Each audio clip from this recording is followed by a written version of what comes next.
All right, let's talk some of the transfer activity this week for Penn State football. A number of transfers officially being added to the roster and arriving on campus that we can dive into. Many of you have probably seen and heard our coverage regarding Dante Cephas, wide receiver formerly of Kent State. He got on campus last week, and I would say is the prized possession, the gem of this transfer class. Don't know how a lot of people feel about that, but Justin, you were on the record last week saying your personal independent expectations that he becomes wide receiver number one.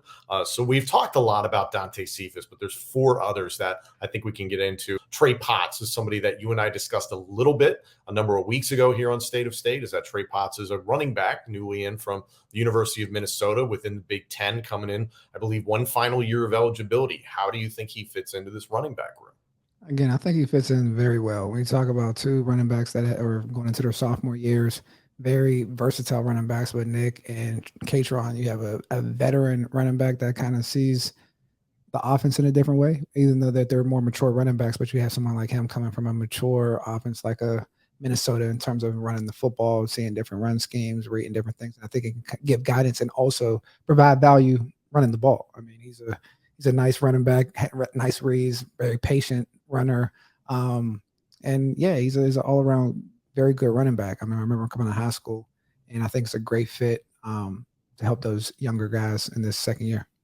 Are there enough carries to go around, considering you've got Nicholas Singleton and Katron Allen there as well? I think so. I mean, I think there's different ways that you get people involved. I mean, they're all three different type of backs as well. Because I mean, Nick Singleton is a little bit bigger, faster, explosive. You got Katron, is an all-around back, powerful, physical, and you got Trey Potts. I don't think he's either one of those, but also like a shifty, zone reading type of running back that has nice patience and runs with good awareness. So I think it's another fit and change up for the defense. It's just another weapon for Penn State to utilize.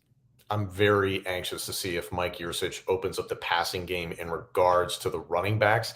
Didn't see that a ton last season. You did see it in years prior, very briefly with John Lovett. I've talked about him being someone who I thought there were glimmers of that opportunity. So maybe Trey Potts is the one to step in and get some of those reps. Also on the offensive side of the ball, this one kind of flew under the radar. It was kind of suspected in early May and then confirmed, is that former Duke interior offensive lineman Addison Penn is now a part of Penn State. He comes in having enrolled at Duke as part of the class of 2020. So he, in fact, has 3 additional years of eligibility.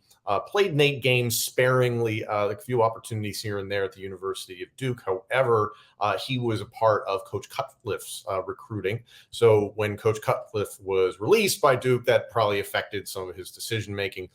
Now adding Addison Penn to this offensive line group, especially, he's got a lot of experience at center, probably more an interior offensive lineman, as I mentioned. Where do you see him fitting in this 2 deep? I mean, where exactly, I'm not sure, but I think he's added depth to the offensive line, right? The big brick squad.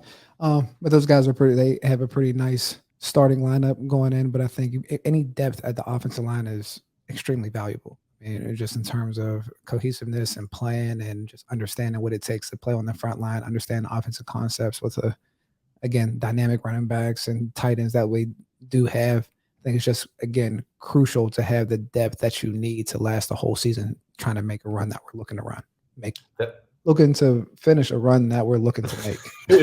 yeah. What everybody's hoping for. Yeah. And I think especially this is something James Franklin harped about during the spring practice period, is that he wants to have a comfortable 2 deep at every position, that you can roll somebody out there. And granted, there were a lot of injuries along this offensive line last season, the season prior. So being able to rotate in their guys with, granted, Penn has limited opportunities in the ACC. So we'll see where Addison Penn fits in as time goes by. Is listed at 6'3", 305 out of Southlake, Texas. So good size for a guy his age, and is coming into an interior group where there's going to be competition that you might not see him a bunch this year, but if somebody goes down, could pop in there and at least could be somebody that could build towards the future, as I mentioned, with 3 years of eligibility thanks to the pandemic in 2020. So that's always fun. Keeping it with the line of scrimmage, let's go to the defensive line. Alonzo Alonzo Ford Jr., former defensive lineman from Old Dominion. We touched on him briefly a few weeks ago. Alonzo Ford is a very similar situation, I think, to Addison Penn. He's getting added into a crowded defensive line room that, while there is maybe no supreme elite defensive tackle in this group, there's just a lot of competition. What do you think Ford brings to the bunch? Again, I mean, depth at this point where we are moving and just understanding that the starting lineup, not established, but we have formidable depth. I think having someone that has experience playing defensive line at a high level is extremely valuable. I mean, especially when you're rotating, again, like the type of defense that Manny Diaz plays, when you get into the operational sense of having ready to go defensive line that can play different positions or run the different stunts and just kind of fill in, that's extremely valuable at the center, right? I don't know the initial individual value. I mean, it's hard to say coming from ODU to Penn State, but I think in the first couple of weeks, with 2 of the first 3 games on primetime, we'll get to know pretty soon here.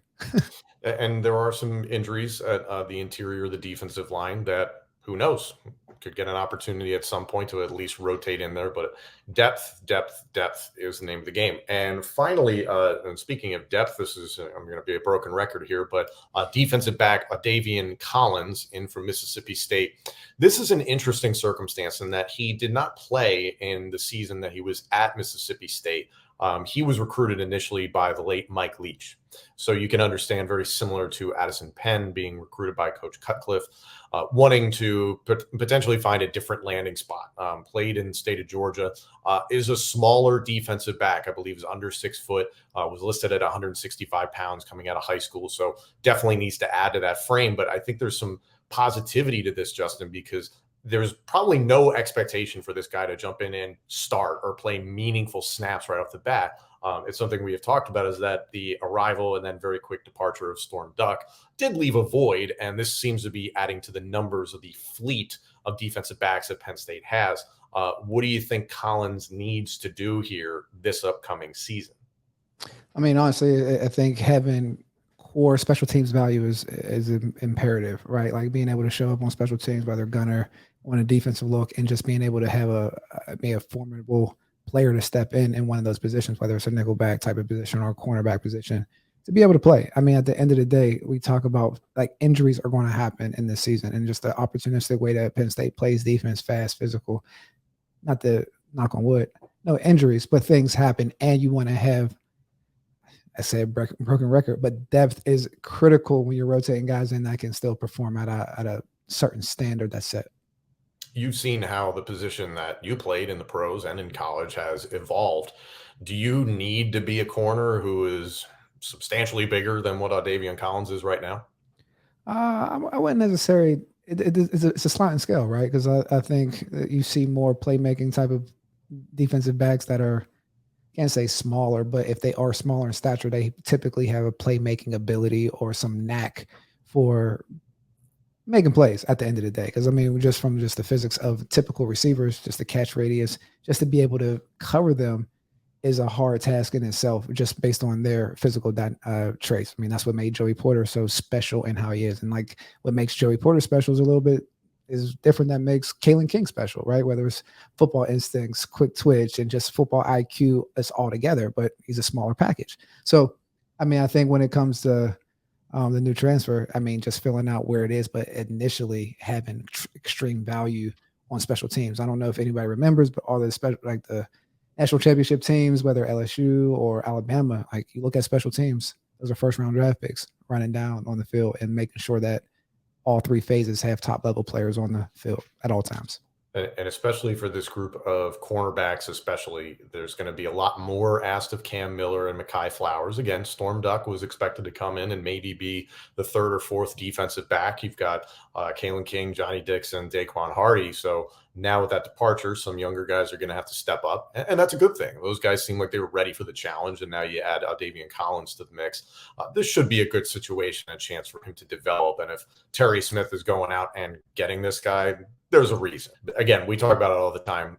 This is a staff that does not just go and get transfers for the hell of getting transfers. This is a nice group of 5 guys that we continue to talk about. Cephas, you hope, jumps in and is the number 1 wide receiver when he gets in there. See what the competition is like. But at the same time, these other 4 guys, it's, hey, come in here, compete, add to the depth, make sure that if somebody goes down, next man up, you're ready to go. So this feels like a nice group of transfers here. You're not losing sleep over anybody that came in necessarily. I think Cephas, like I mentioned, is who you hope is going to break out. But Justin, it doesn't necessarily feel like Penn State missed, if that makes any sense. No, I think Penn State is, if you're looking at it or you're using an equivalent to NFL teams that thrive in free agency versus going to the draft, I think Penn State is still in the philosophy of going to the draft or going to the recruiting and developing players that fit within the Penn State mold. And then you find the ones or twosies that you can fit to fill any glaring gaps or depth needs that you do in free agency. I mean, those are what happens with the sustainable teams and successful ones in the NFL. So I think that's a good model to go about.